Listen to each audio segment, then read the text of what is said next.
So one of the things that I love quite a bit, and I'm sure it's prevalent by all the times you've seen these in my backgrounds, is I love card games. I love pretty much all of them. I've played everything from Pokemon. I played a lot of Magic, but one that has actually stuck with me more than any other card game, and I don't know why, but it's left quite the impression, is Yu-Gi-Oh! So I've been around this community for quite some time. So I've seen my fair share of all the good, the heartwarming, and the great community. But for every good thing in a community and every hobby, there is the polar opposite. I'm talking about having the toxic communities, the scammers, the scumbags, and just the general toxic asshole jerks. Now, that brings us to the topic of today. We are going to be talking about the larger controversial crimes and legal battles of Yu-Gi-Oh! Now, I could go on and talk about all like the cheating legends of Yu-Gi-Oh! We could even be talking about the Mad Lobster art debacle nonsense. But no, we're going to be cooking some of the big ones today. So, without further ado, here are 3 controversial criminal Yu-Gi-Oh! Stories. So, brief rundown. Yu-Gi-Oh! Was a collectible card game created by Kazuki Takashi, RIP to a real one, based on the manga of the same name. In the manga's early days, it focused around a timid beta male boy named Yugi, and after solving a puzzle, he gains the split personality of a spirit that is a hardcore gambling addict.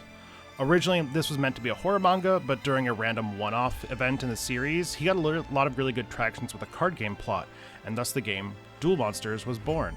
And in turn, Duel Monsters would evolve into what we know as Yu-Gi-Oh! Let's just jump into some of the crazier things now. So we're going to start off with a doozy. We are going to talk about the Tokyo Dome riots.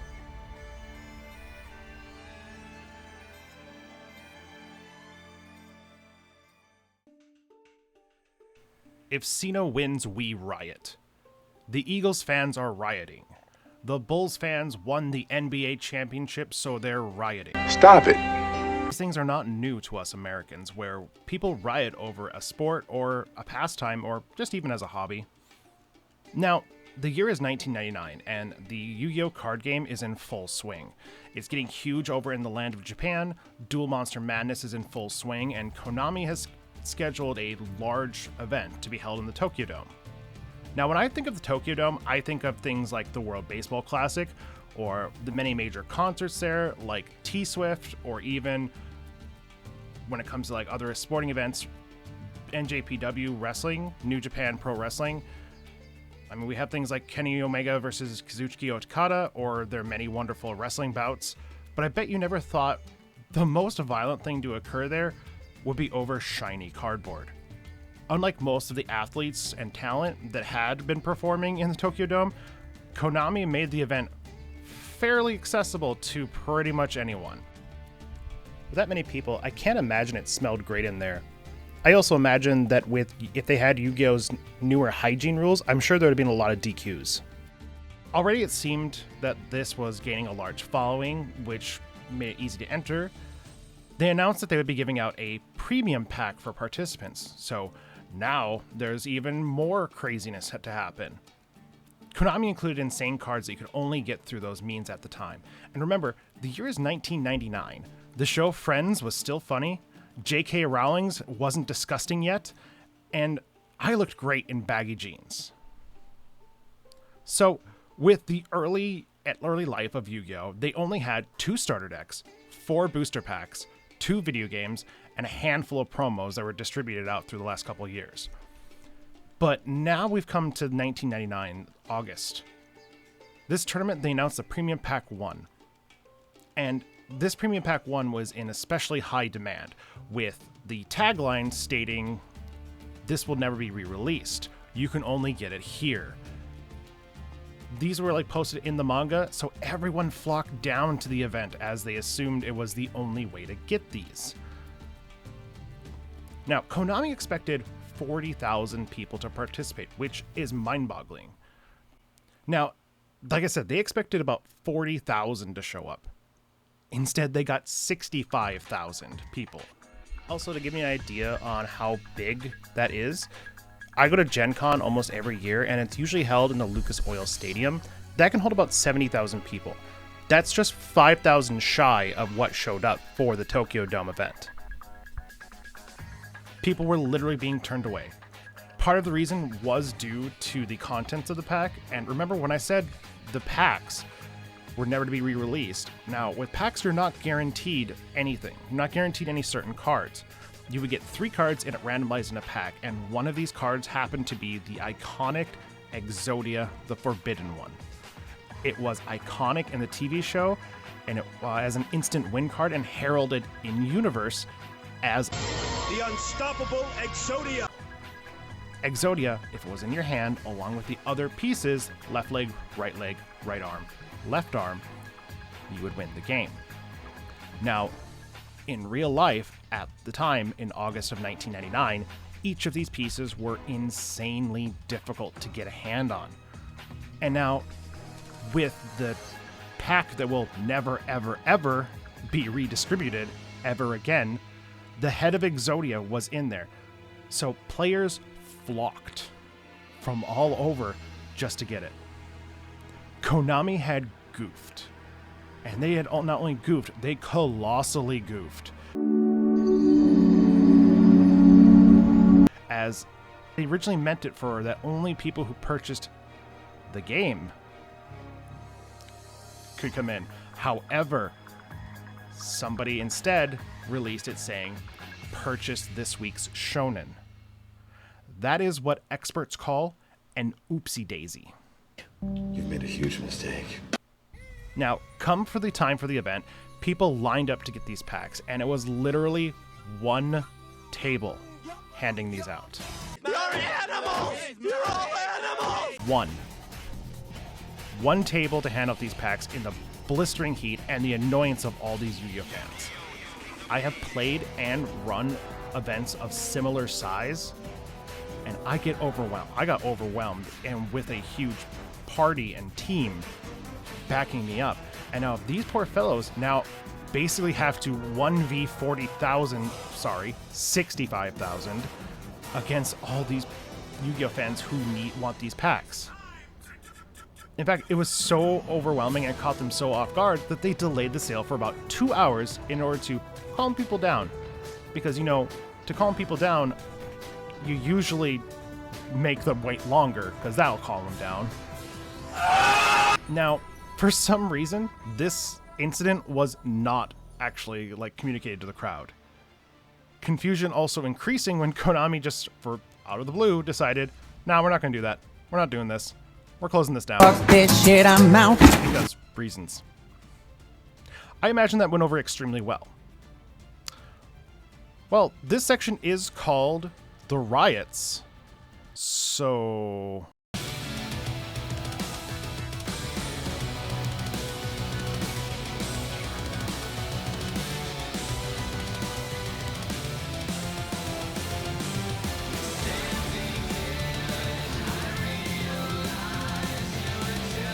I'm a pioneer. I'm an explorer. I'm a human, and I'm coming. I'm animated. I'm alive. My heart's big. It's got hot blood going through it fast.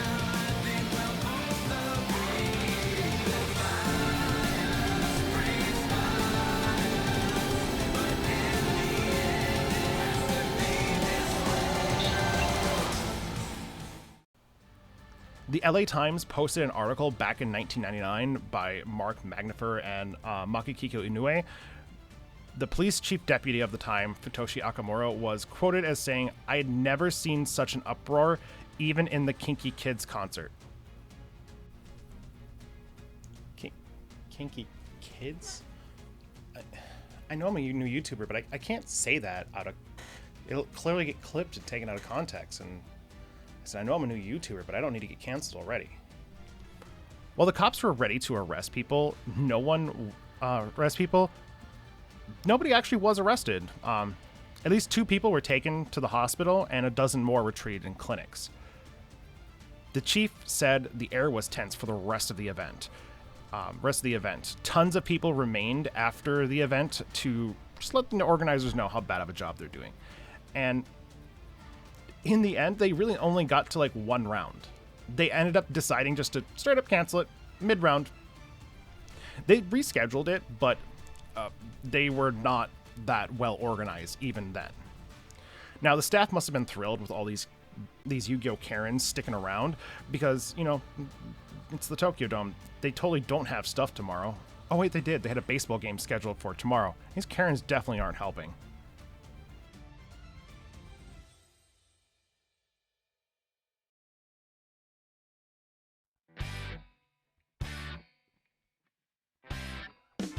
Remember when you were a kid and you cracked packs open and just the feel, the smell, those neurons firing off in your head giving you that serotonin?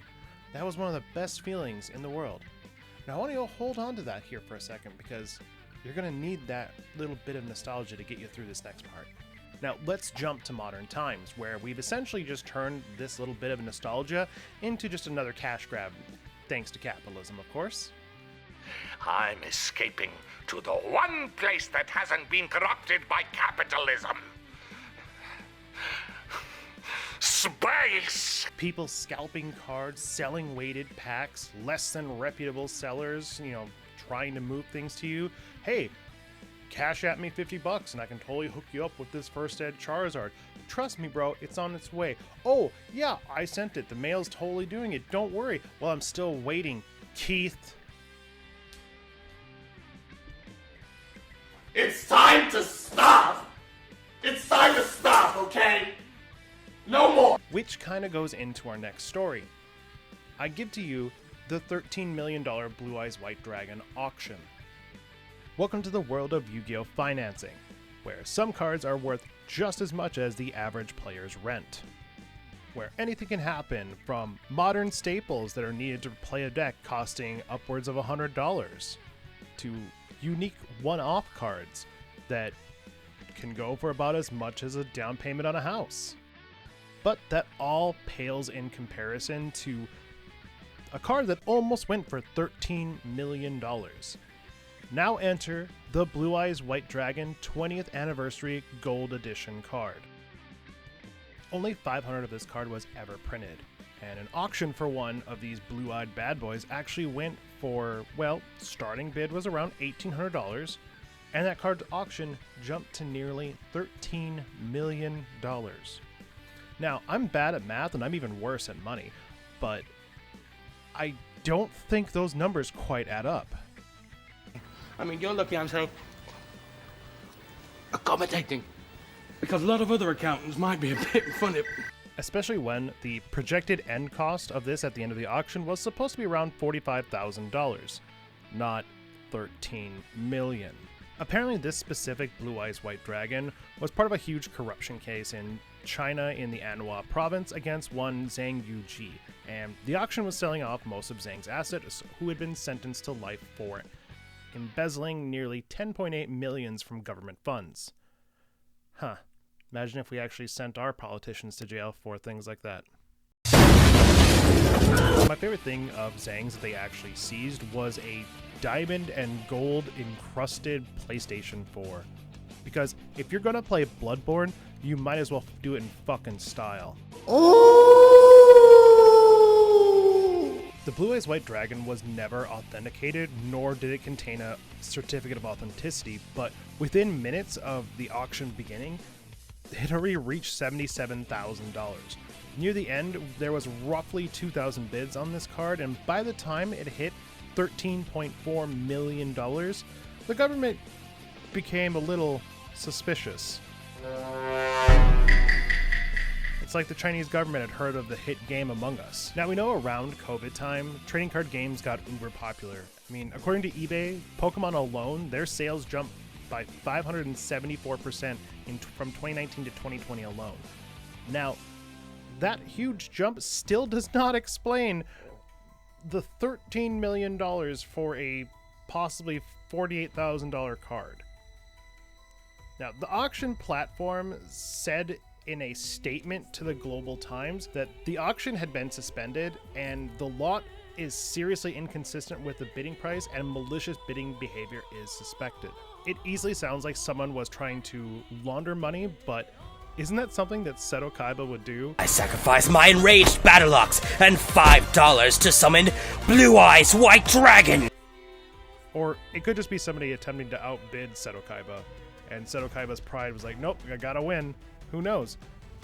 Well, nothing more actually ever did come of this. This was back in 2022. We don't have a whole lot of other information. Zhang's other items in auction were shut down for similar reasons, and a whole lot of information wasn't given out. But the fact that a Blue Eyes White Dragon card ended up going for almost $13 million as part of what's most likely a laundering scam will go down in history as one of the funnier Yu-Gi-Oh! Auctions.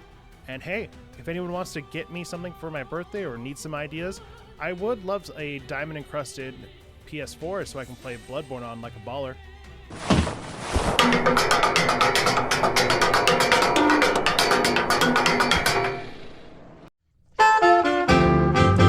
Remember that time that the Konami building was on fire? Well, this has nothing to do with that. I just thought I'd bring that to your attention. Some of these companies like Konami and Upper Deck that I'm about to mention definitely felt like that they were on fire. So we're going to jump into our third and final part here, where we are going to discuss the Konami versus Upper Deck lawsuit that changed the entire TCG. And just so you know, there is going to be a lot of legalese in this one, and I by no means am a lawyer. I just have seen a lot of Law & Order and Legally Blonde 477 times, so this is going to be my best interpretation, my best Sam Waterstein Law & Order impression for you.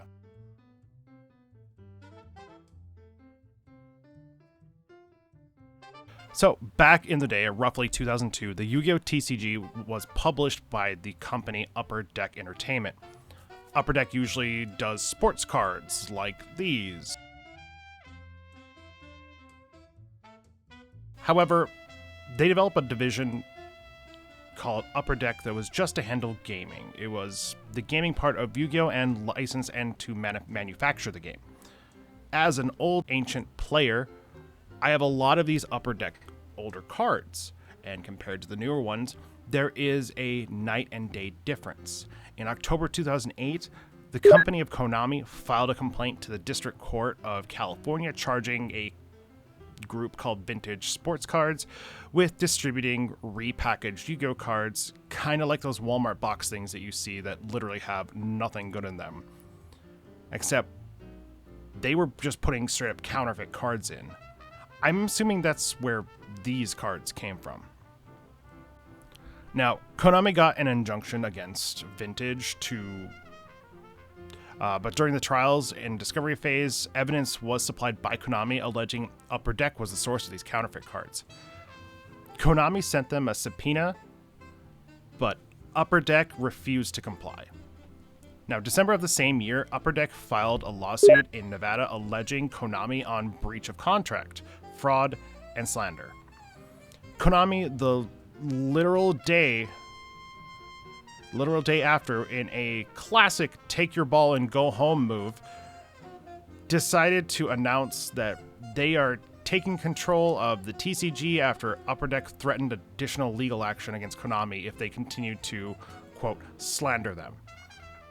This was followed by Upper Deck filing suit in Amsterdam, where I'm just going to keep track of the lawsuits. There's a lot, and there's a lot of lawsuits, and there's a lot of countersuits as well. Anyway, an injunction was scheduled for a hearing in the Netherlands between the two parties on December 22nd, 2008. On Christmas Eve of that year, a Dutch court favored in favor of Upper Deck as the licensed distributor and organizer of the Yu-Gi-Oh! TCG in Europe, Latin America, and Oceania.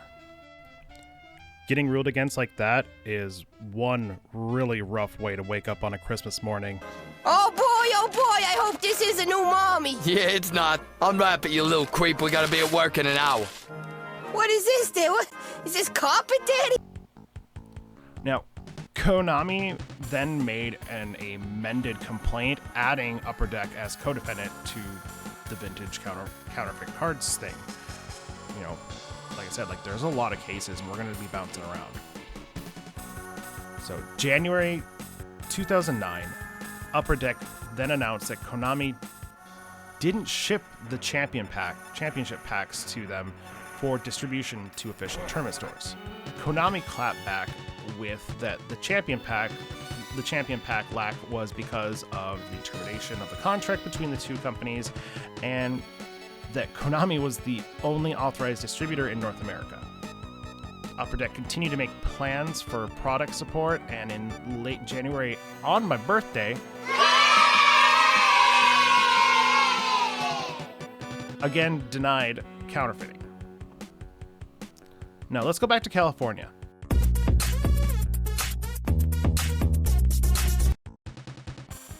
Their district court followed up on the ruling and on the injunction in favor of Upper Deck again, and effectively temporarily stopped Konami's takeover of the game.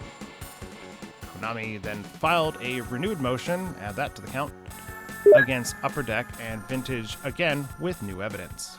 Now, move on to February 26th, California revised their ruling and granted a preliminary injunction against to disassociate itself with the TCG and put Konami in charge of North American TCG. Upper Deck then filed a same-day trademark infringement, add that to the count, against Konami in Nevada, claiming the Eye of Anubis, that little thing on the bottom corner of the cards, was an Upper Deck trademark for Upper Deck only. Then in early March, they filed a counter-claim suit, and geez, how many of these are there? Listing several breaches of contract, fraud, fraud, slander, and civil conspiracy suits. Now, on April 15th, tax day, year that I had to do my taxes for the first time. Fuck the IRS! Anyway, on that day, in 2009, Amsterdam Court of Appeals overturned favoring Upper Deck over Konami and upheld the termination of Konami's relationship with Upper Deck Europe. The rest of the world outside of Asia and North America,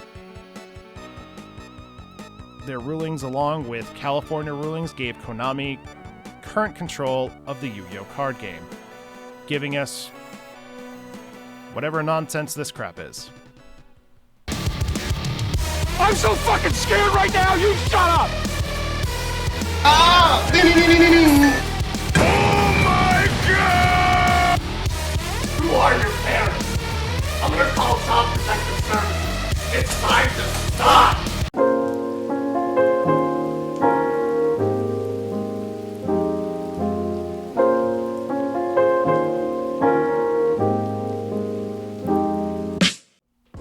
Hey kids, welcome back. Lorlock here as always, and just glad to have you here. Now I hope you guys enjoyed that little romp through Yu-Gi-Oh! Crimes, controversies, and history. I know I sure did, just because it's one of my obvious pastimes, as you always can tell. Now, if you're part of my Patreon or on my community or on my Twitter, you would know that we kind of put out a poll for what our next video would be.